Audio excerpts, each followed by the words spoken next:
All right, welcome to the November 17th, 2023 edition of the Sumer Sports Show. I'm Eric Eager. I'm one of the VPs at Sumer Sports, sumersports.com, where you can go for the best in football analysis. This Friday show, normally what we do is go through the games. I talk about, the point spread, sometimes the total. We'll talk a little bit about kind of like what the angles are for the the people I'm hearing about in the markets and all this kind of stuff.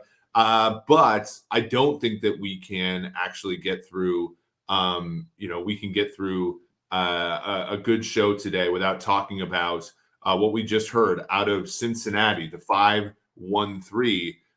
Joe Burrow is out for the season with what it appears to be a wrist injury, a wrist injury that he kind of had going into last night's game. Throws a touchdown pass to Joe Mixon. They have a 10-7 lead. Lamar Jackson had been on the sideline with his own injury.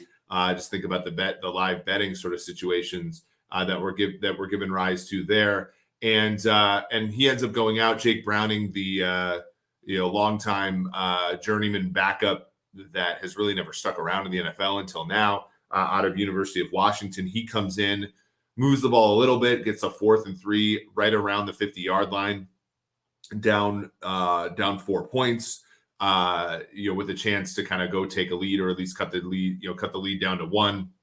The Bengals kind of wuss out there, punt the ball away. And as is poetic, in my opinion, and what should happen is the Ravens took that ball, drove it down, and took a 21-10 lead over the Bengals that went into halftime.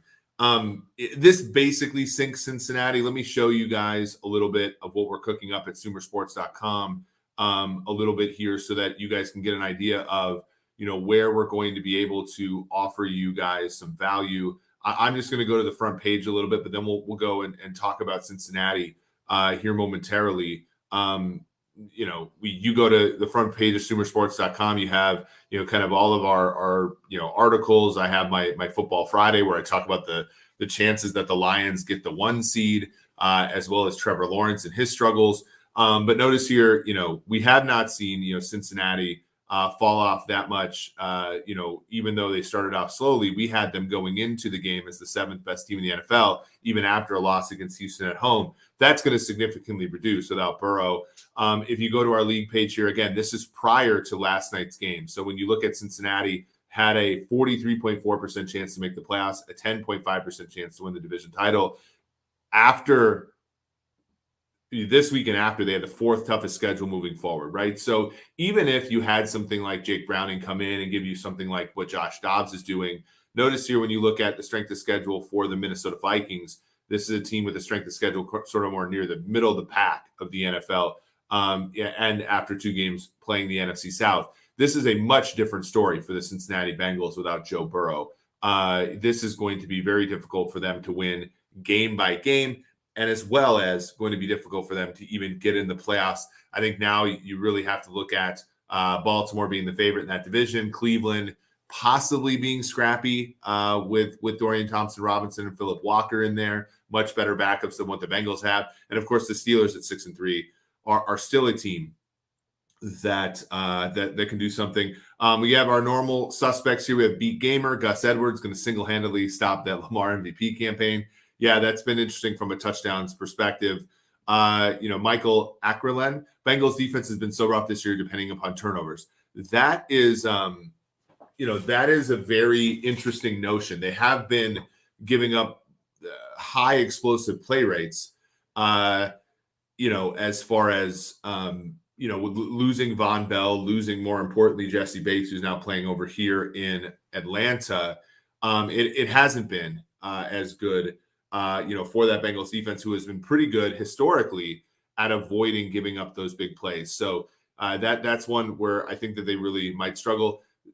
Zay just says, look at the Steelers' schedule, LOL. They might win that division. Look, I think anything's possible because you just don't know about the health of Lamar Jackson all the time. He stayed healthy so far this year. He hasn't missed a ton of time, but there's always a ticking time bomb. It wasn't even until December until he got hurt last year.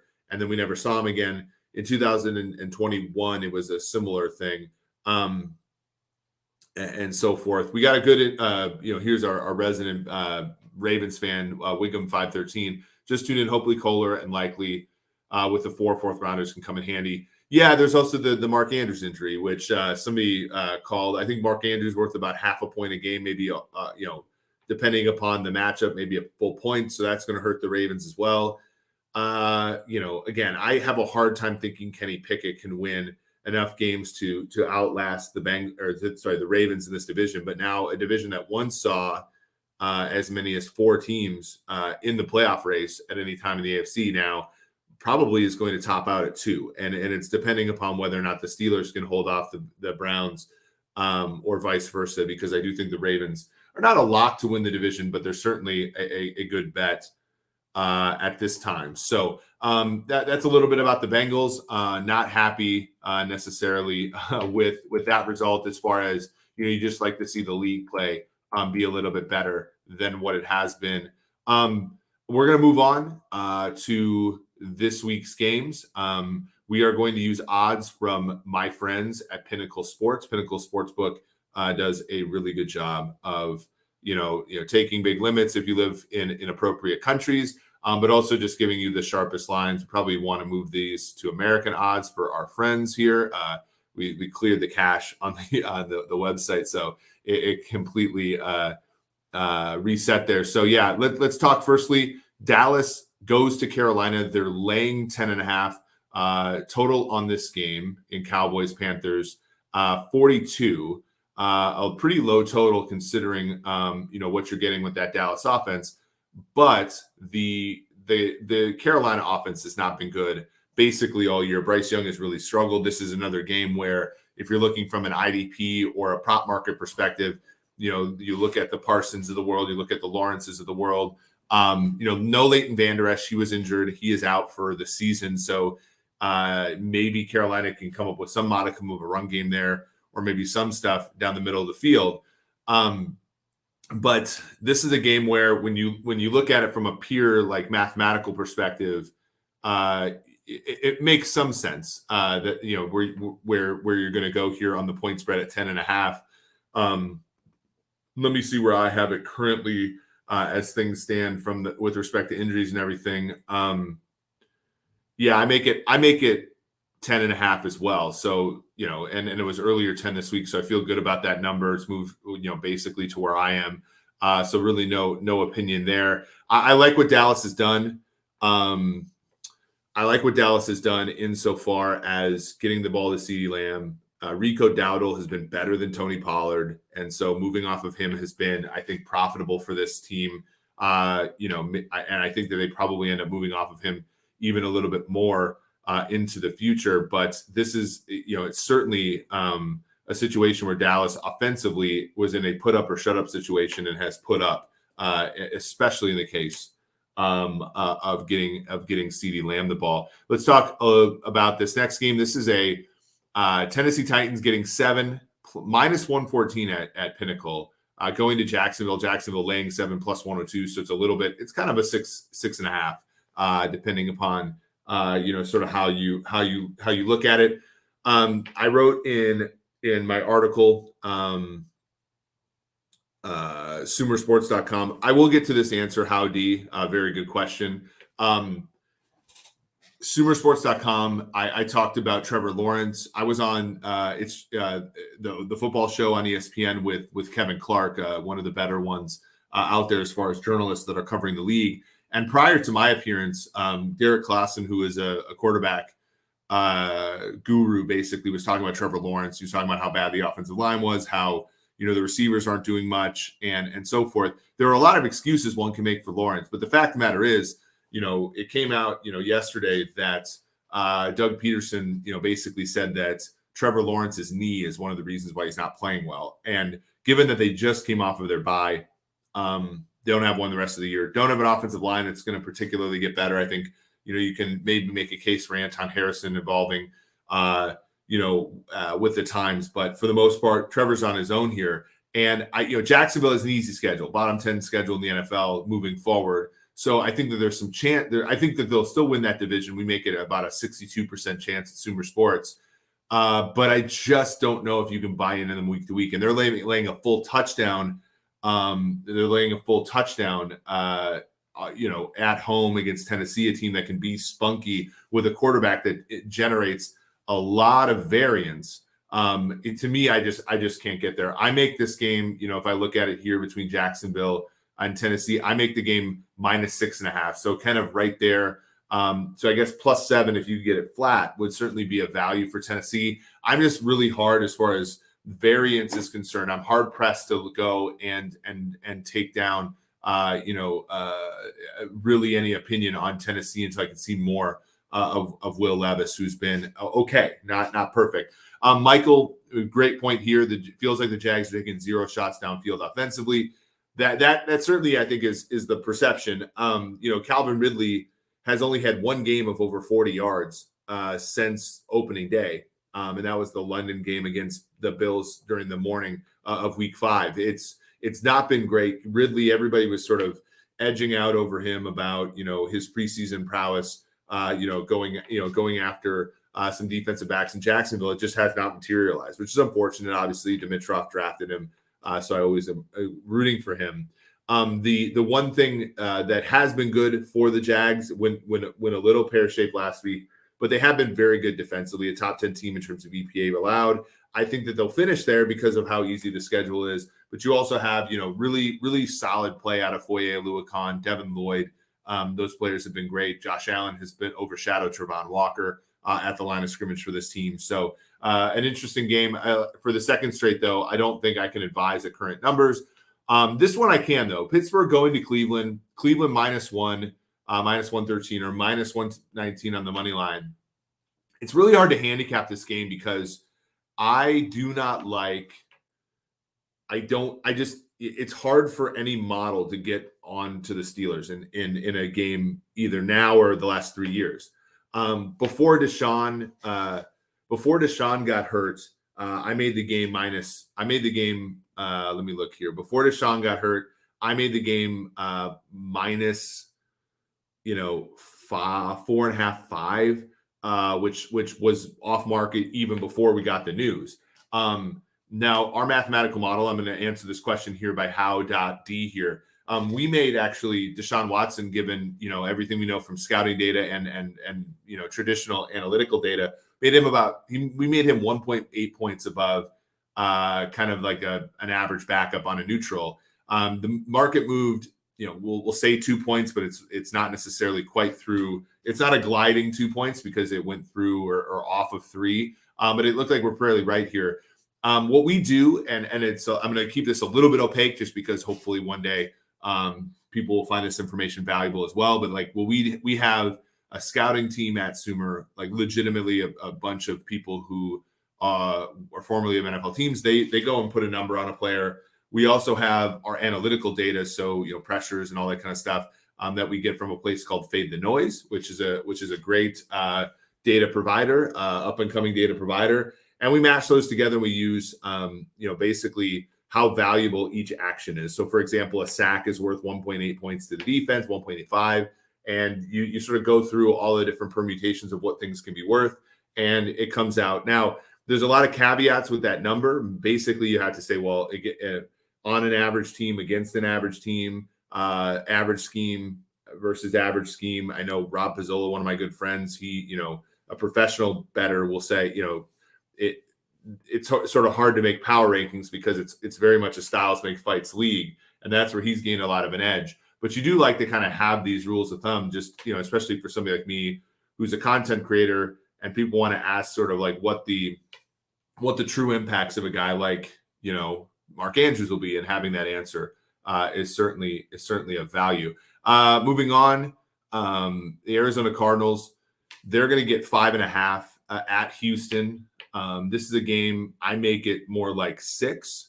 And we did see it hit 6, but we've also seen some market resistance whenever the thing has gotten to 6. So yeah, 5.5. I don't know, early week it was at 5. It got down to 4. All those numbers below basically 5 or lower, I would have, I liked. I know that there was a really respected bettor who's been on Houston a lot this year that decided to put his or her, bets in on Houston this week, and that because the market respects this person, it moved quite a lot, but there's been a little bit of buyback.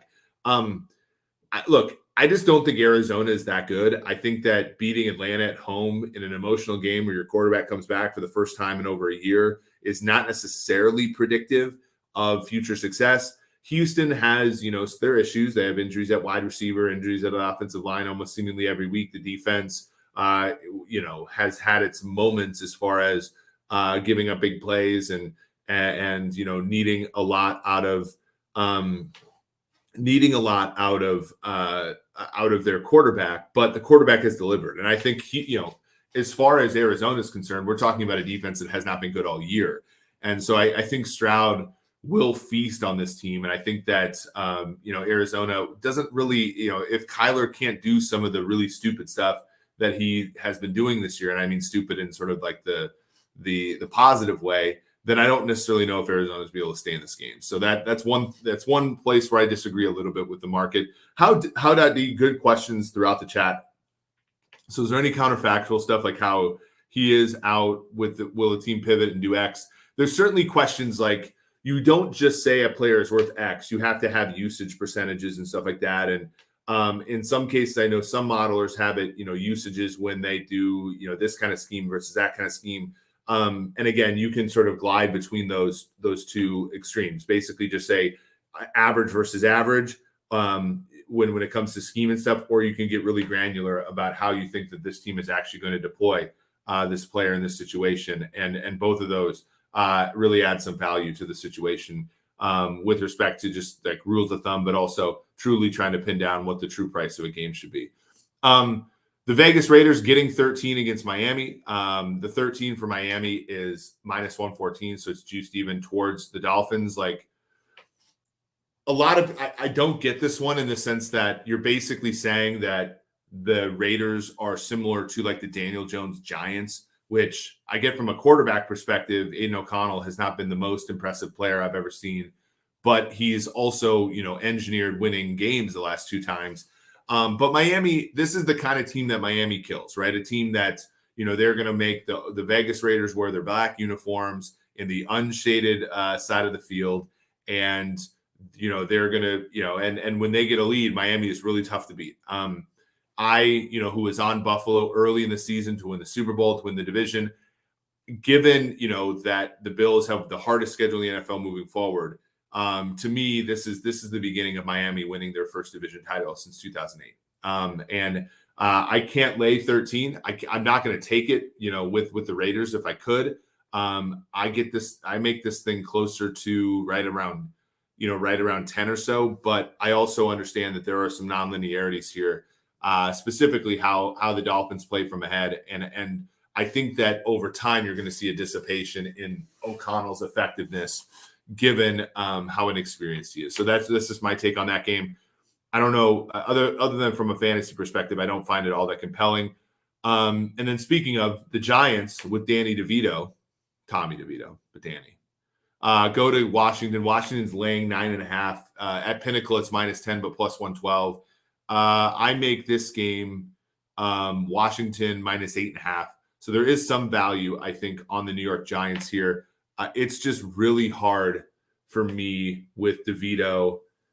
The thing that you're banking on, if you like that, and I know a lot of sharp people who like that play, is the turnovers and the mistakes that Howell can make. The last time Howell played the Giants, he was sacked 6 times, threw an interception, probably should have thrown a pick 6 and kept that game from truly being close. They lost 14-10. And that was the last time Howell played pretty poorly, because ever since then he had a great game and a loss to the Eagles. He had he's had a couple good games in a row after that, where people have started to people have started to take respect for Sam Howell. And I'll say this: I still think Sam Howell long term is a backup in the NFL. I still think on a perfect team, he's a great backup quarterback, but that doesn't mean I'm right. And I think that there's, a chance, given how good his arm is, how good his athleticism is, that if he can figure out the sack issue, which again, this is the whole part of the thesis, no one really, it's difficult for players to do that in the NFL. Then I think he's got a shot. And over the last 3 games, either he or Eric Bieniemy have done a tremendous job of keeping him upright. Christopher, good question here, or sorry, good comment. Eager wrecked Twitter last night. I did. Look, it just came to me. In fact, one of my friends in the industry, whose best friend is my favorite comedian, or one of my favorite comedians, told me that he would have found that funny, and that was as good of an honor as I've ever would have asked for. So that was fun. That game sucked, and so I'm glad that we had something we could all collectively laugh about. Look, I know Carissa, like the big issue I have with the Carissa Thompson thing is just more of like the braggadocio of it. Like, look at all you schmucks that have to work hard and grind out, your quotes and do it the right way. And look at me, who doesn't even have to, like, the whole thing about like, I haven't been fired yet for this take. So I'm just going to, it's like, can you flaunt your privilege anymore in anybody's face? Like, I feel like that was just so bad. The football industry is so saturated. The football industry is so difficult to get into that I think that you do people a disservice, especially the ones that are up and coming, to project that. And so, yeah, I it was sad. I've never been a huge like fan or unfan of her, but like I just thought that was a slap in the face to all the people who did the job well, and now people won't trust those people who do it well. Matt says my favorite tweet was the Eric Jesus Christ response. Yeah, all-time tweet the other night, Eric. Thank you. Well, look, they don't pay me for my tweets though, so we have to move on. Well, they actually do. Elon does, but my the world broadly, my employer doesn't. So we have to move on. I don't really think you can take the Giants in this game. Maybe when they're up 7-3 with 10 minutes left in the third quarter, I'll be kicking myself for saying that you couldn't take them. But it's hard for me to see. It's really hard for a team to win when they can't move the football, and the Giants, I have a difficult time moving the ball. Speaking of two teams who, relative, I think, to expectations, have a hard time moving the ball sometimes. The Chargers go to Green Bay. They're laying 3. I believe this is their first time in Green Bay since they were the San Diego Chargers in 2015 with Phillip Rivers. The Packers played another inspired effort, maybe inspired is the wrong word, but another close game that they could not get over the hump with last week. So they moved to 3-6. The Chargers are 4-5 and have a worse record than the Vegas Raiders right now after a loss to the Detroit Lions, where they simply could not stop the Lions, despite the fact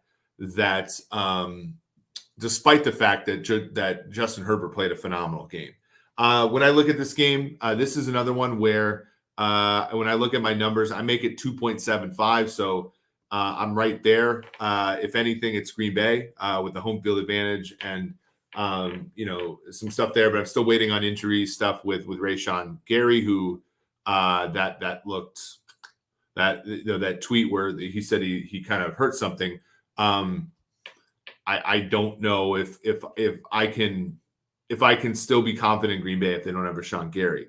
The Chargers, look, this team, playing through, what just another Justin Herbert injury. We make them the 12th best team in the NFL, but they have just a 23% chance to make the playoffs.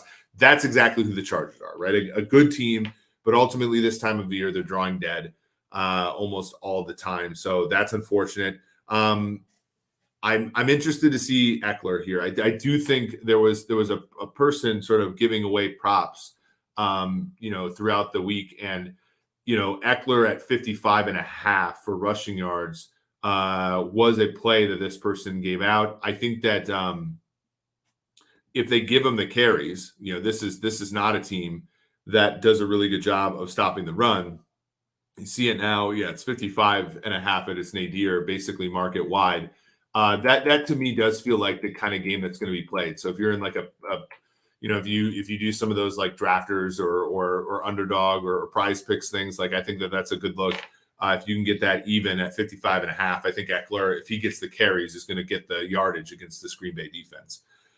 Okay, here's another question. Dr. EE, back to the Burrow yesterday. Would the betting markets have had any signal that he was injured going in? If people had that info, would the odds on Baltimore shorten with the bets from sharps at full limits? 100%. If that information was clear. And look, that game opened 3.5, got to 4, got bet down to 3.5, and then closed an expensive 3.5/4. So there was some movement towards Baltimore, but if Burrow is like legitimately injured, it's going to be a much bigger move than that. So I think that's been, I think that's where a lot of the consternation is like there wasn't a ton of information on Burrow.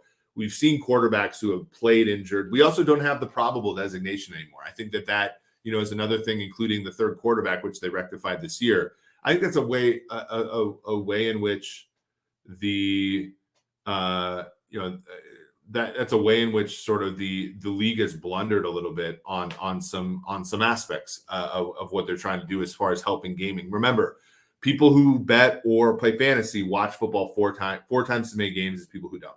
And so the NFL, instead of thumbing their nose at people who like to have a little bit more than a rooting interest in a game, I think that they should embrace them. Okay. Chicago is catching money here against Detroit. This thing's down to +8, -115 on Pinnacle. Detroit laying 3, +103. This thing, is closer to double digits before. You saw the Justin Fields news that kind of moved it out towards Chicago, but you've seen mostly Chicago money come in, and hence this line move for basically the majority of the week. When it comes to Detroit, I make this thing -10, so I was more with the opening number there. So if anything, I would lay the points with Detroit. And this has been a spot where Detroit has really been the team that you want to back. They were favorites against Atlanta and won comfortably. They're favored against Tampa Bay. They won comfortably. They were small favorites against Green Bay. They won comfortably. The games where they've either not won comfortably or lost have been bet against decent football teams. Kansas City, they won on opening night, won by 1 point. And then Seattle week 2, they were favored in that game, I think by 4.5 by the time it closed. They lost that game in overtime. And then against the Ravens, they were 3-point dogs and they got murdered by Baltimore. Every other game they've been, except with the exception of last week where they've been favored, they've come out and kind of tea kettled the other team. Last week they had multiple double-digit leads in that game and just had to grind it out because of how good Herbert was at the end. But for the most part, this Lions team takes care of some business. So do I see a situation where it's close? Yeah, the game between the Lions and the Bears in Soldier Field last year was close. It was won by 1 point by the Lions, but they've mostly taken care of business at home in these games against teams that they're better than. Jacksonville last year, Chicago last year, Minnesota last year. A team, this year it was again Atlanta and teams like that where they've come in and just taken care of business. I think that Detroit does that this week. Next up, Tampa Bay getting 11.5. San Francisco laying 11.5. San Francisco -116. So it's closer to a 12. I make this game, closer to a 10 again. So again, I'm having a hard time getting out to some of these favorites. Tampa Bay is off of a victory against Tennessee where they were very impressive. Kept Will Levis out of the end zone for most of that, for the duration of that game. And made some big plays. Baker Mayfield wasn't great by any standard, but he was good for him. And that was enough. I don't think that that's going to be the case against San Fran. In San Fran, I do think that the Niners figured a little bit out last week. They kind of murdered a Jacksonville team that's kind of similar in some ways to Tampa, but have a better quarterback even. And so that was impressive. I can't get there with the Bucs here. I do agree that the Niners, we're talking about that division, even though they're tied with Seattle. I do think that they are the class of that division moving forward, which should be interesting to watch. Okay, let's go to another one of the afternoon games. Seattle laying 1, but +110 to the Los Angeles Rams. This was a game that was closer to 3 when it opened, but we saw the Matthew Stafford news. And so we saw the Matthew Stafford news, and this thing has moved closer to a pick 'em. In fact, on Pinnacle, the Rams are favored, minus 118 on the money line to plus 101 for the Rams. I like Seattle in this one. This is one that I talked about on one of the Hammer shows. I just think, Seattle figured out some of the red zone woes last week. They figured out some of the issues associated with getting the ball to Lockett and Metcalf. Now, both guys are banged up still, so who knows what kind of, health you're going to get out of both guys. But I think Seattle figured a few things out. I think Stafford against the blitz this year has not been as good as in previous years. I think it's something like 6.0 yards per pass attempt. And if anybody read the book, Football is Numbers game by Matthew Collar, which is just back here. There was an anecdote in it where I told former Bengals safety Ricardo Allen before the Super Bowl against the Rams that he asked basically, what should we do with Stafford? And I go, don't blitz him. And he turns into Joe Montana, who's blitzed. And I think in that Super Bowl, he was something like 9 of 10 for 128 and a touchdown or something when the Bengals inadvisedly blitzed him. So that's different now. And what's interesting is the Seahawks have a way, I think, to capitalize on that decline there. Witherspoon, obviously Adams. Mafe has been very good rushing the passer, the Minnesota kid from a couple years ago in the draft. So I think Seattle's defense, even again, and they're coming off of a situation where the Rams kind of tea kettled them in week 1, 31-13, I believe was the final score. And so there's an element of okay, does LA just match up better with Seattle? I just think Seattle played poorly in the first game. Then we'll come out here in LA in the second game and win, in fact, keep pace with the Niners, and they need to for that division. Lastly, in that window, you have the Jets getting 7.5 minus 118. The Bills again laying 7.5 plus 105. People have backed up the truck for the Bills for the last 6 weeks, and they've gone 0-6. And the people that have faded the Bills have made a lot. I've liked Buffalo all year. But there's that statement, of course, that, the market can remain inefficient longer than you can remain solvent. And I think that there's an element of the Bills where at some point you got to be able to score. And there's fundamental issues to the NFL this year insofar as defense is giving up not even chunk plays, but just consistent, successful plays, but not giving up the big play and not giving up the scores. And Josh Allen, combines a lack of patience with a penchant for turnovers that I think is the elixir for a team like Buffalo, who is still tremendous as a football team, in my opinion, especially on the offensive side of the ball. Defense is a little banged up. But it really hasn't mattered. And now they have the hardest schedule in the NFL moving forward. Jets are not really part of that. They have to go to Kansas City. I believe they have to go to, if I remember, they at least have to go to Kansas City, which will be a tough game for them, but they've won, 2 of the last 3 games they've played there. So I just don't think I got to see it again before I believe it with Buffalo at 5-5. I just need more out of them. And this week I'm not taking it with the Jets because Zach Wilson can go a whole game without making a ton of mistakes, throw 1 interception and they lose and fail to cover. And, that's unfortunate. But I certainly will, monitor Buffalo going forward.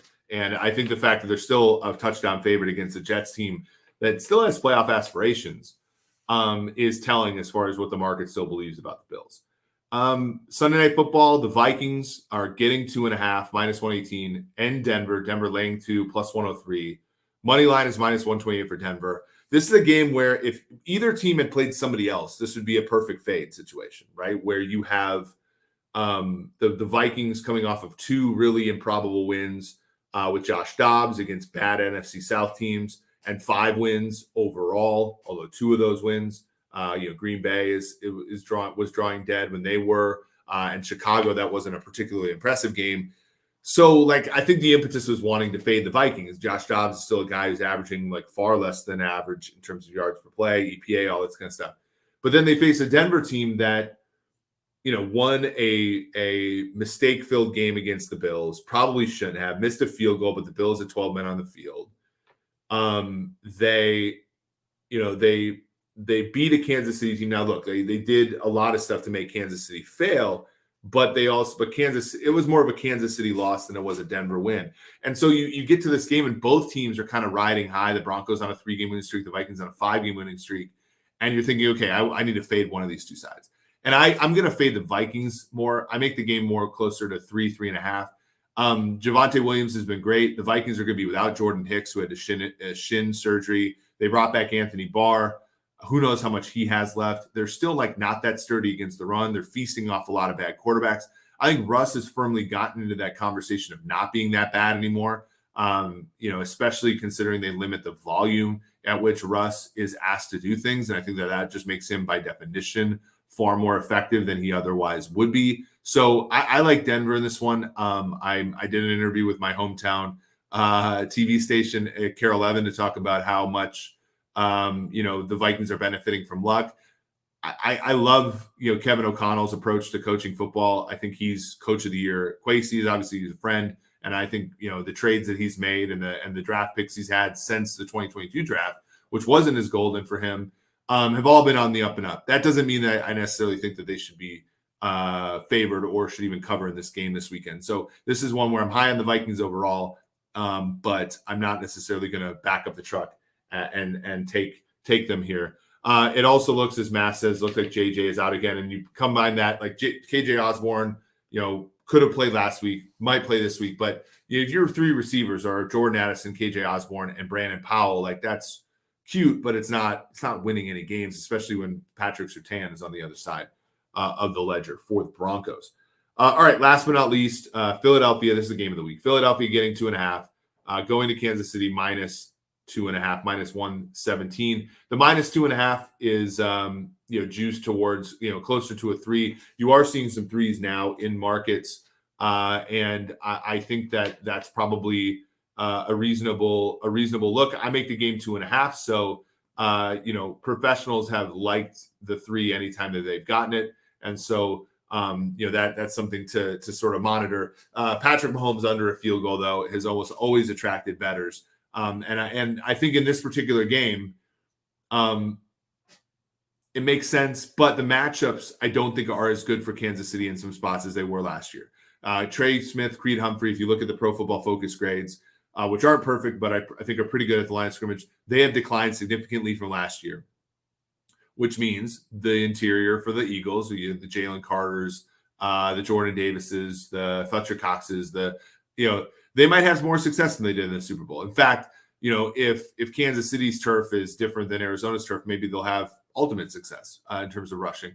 The 2 tackles have been better as the season progressed, but the wide receivers have not largely found their way. Rashee Rice had another touchdown in the game against the Dolphins, but only had 2 targets. Marquez Valdez-Scantling had an encouraging game against the Chargers, but has been his sort of normal 1 catch, 2 catch kind of guy the last couple of games. And then Sky Moore, had made some plays against Miami, but for the most part is no-showed this season. So can they take advantage of an Eagles secondary that has been kind of shaky this year? I don't know. No Nakobe Dean, linebackers like Nicholas Morrow and Cunningham off the waiver scrap. You might see some stuff to Kelsey. And you might just see Andy Reid pull a great game out of his hat, which he's certainly capable of. He's one of the best, if not the best, coaches in the league. But when I look at this, I think there are a lot of assumptions about this game, which is total in the mid 40s at 45.5. The Super Bowl had a total of 50.5. So this game 5 points lower from a projected scoring standpoint, and I think that reflects a decline in some of the things that the Chiefs had advantages in that they don't have advantages anymore. If you flip over to the other side, Hurts has been great. Our own Sean Syed wrote an article about him and how he's been one of the most valuable players in the league. It hasn't looked pretty. In fact, I think a lot of really smart people are looking at him and saying, is he still running as fast and all that? Well, A.J. Brown has over 1,000 yards, so he's clearly distributing the ball well enough to garner some of these things. If they run the football, the Chiefs are a bottom 3 team, bottom 4 team in terms of EPA per play against the run defensively. So I think that, again, this is what's keeping me away from Kansas City as far as, firmly advocating for them. It's just, I think that the Eagles are a very strong team. And I think the Chiefs were stronger than they than they are now when they played them and play them to a 3-point win in the Super Bowl come February. So I'm excited to watch it. Obviously, looking forward to watching the Chiefs play football every single week. But I'm nervous for sure.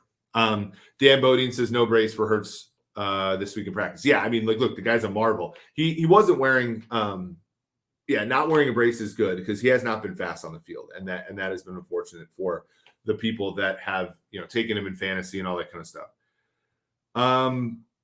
Perfect. All right, so that's it for this week. I'm excited for what Week 11 has in store. I know last week you guys asked me for my 2 favorite CFL plays.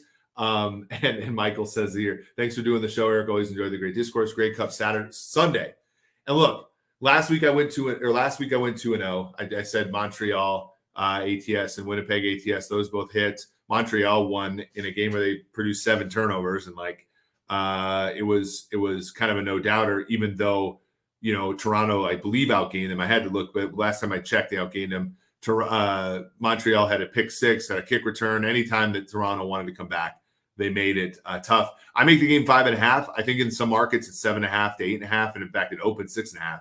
So there's people that certainly disagree with the way I've handicapped the game. But yeah, I'm a fan of Montreal ATS in this game, but I do think Winnipeg with Mike O'Shea is a very tough person to bet against. So awesome. Thank you for everybody who's come. Howdy, thanks for the chat. Had Chad Kelly seen ghosts? He was seeing something, but it wasn't players in his own jersey. That's for damn sure.